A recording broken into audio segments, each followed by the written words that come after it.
Hi everyone, I hope you're doing well. And I don't know who's turned up the thermostat since I've been away in Brisbane, but it is seriously hot in the UK now. I mean, the house is high 20s, low 30s, and I know it's 32, 33 degrees outside, and I'm struggling. It's much hotter here than it was in Brisbane. And yeah, I'm drinking lots of water, but it is too hot. Need to work out a way how we can keep the house cool. I've got a couple of fans blowing air around at the moment, so I hope you can't hear them. But yeah, so update from me.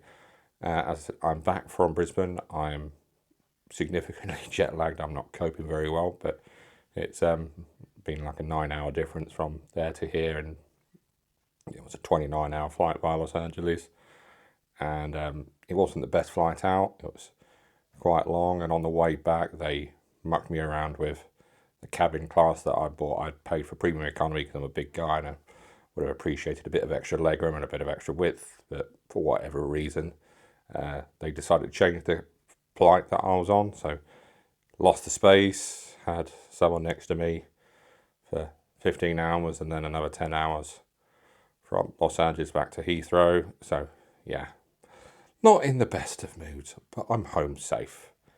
I've checked my blood sugar and it is through the roof. I am going to give myself a little bit of leniency on that. It was obviously a stressful journey, and I was anxiety eating when I landed. Pick my nose.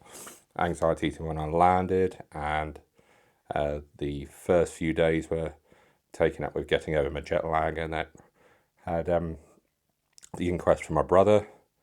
So that's all done and finished. Just need to wait for an outcome for that, and yeah, then just a couple of days with the family before the 29-hour journey back. But I'm home safe. But as I said, my blood sugar is much higher, and I put on a few kilos as well. I think it's about 3 kilos, which, as I said, I'm going to give myself a bit of slack on that. But not sustainable.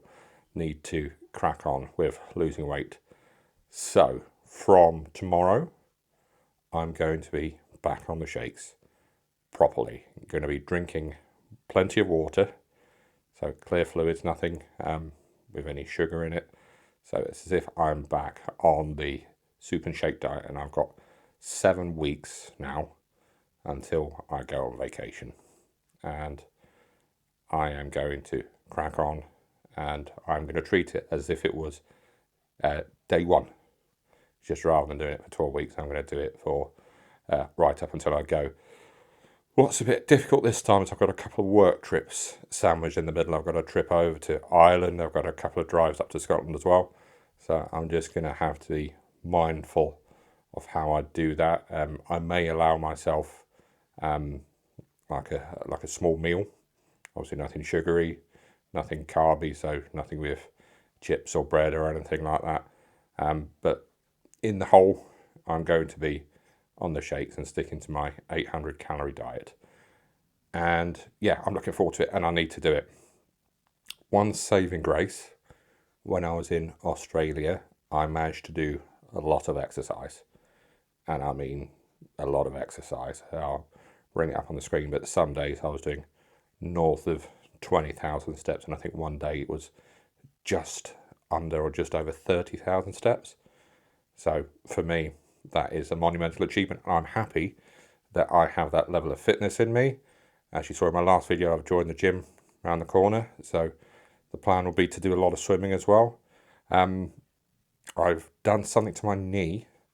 I'm not sure how to describe it, but if I twist my knee and then put any weight on it, like if I'm walking up and down the stairs and I turn the thing, I get a shooting pain right on the side. So I don't know whether it's because I've been folded up like a pretzel on the plane for 29 hours or so, but it's certainly causing me significant discomfort.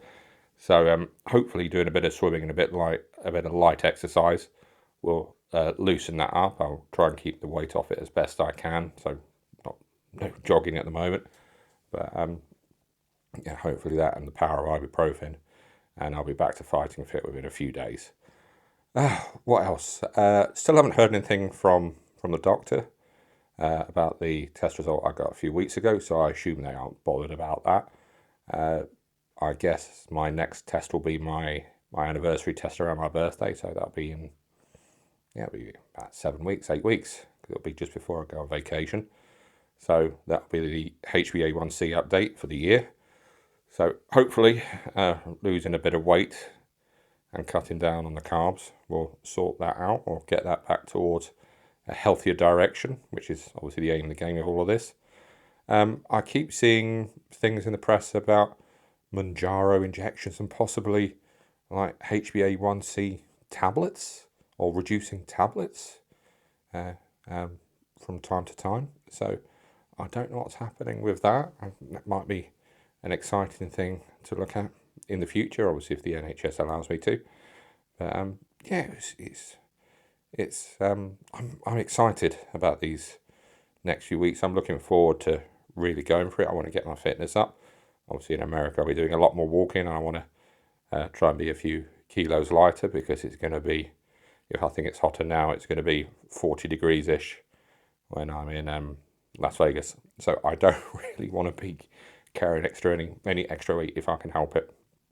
I don't plan on basically crash dieting so I can do that zip lining thing. I've done that once. I scared the poop out of myself, so I'm not going to do that again.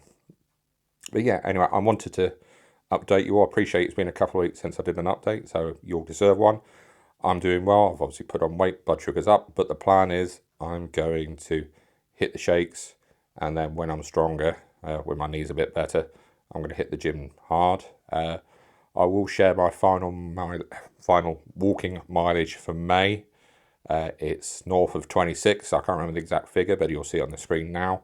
So I'm really pleased with what I've done. I'm pretty sure it's well over 30. So again, really happy with that. And you all take care. And I can't wait to start updating you on how I go with the shakes. I'm not going to do it every day, but I do want to give you a couple of updates during the week, just so that you can see what it's like, and perhaps people who are starting on this again from scratch will be able to relate to what I'm going through again. And obviously I will still be on my extended release metformin. That stuff has worked wonders for me. No tummy issues at all. Really, really good. If you are having any issues with your metformin, speak to your GP, get it changed on the extended release. I know it's a little bit more, but for the quality of life increases I've had, I'd pay the extra myself if I was ever forced to. It really has made that difference. Anyway, you'll take care. And if you keep an eye out on the channel that Yulia and I have chubbing around, expect in the next few days for me to start uploading the videos I recorded when I was in Australia.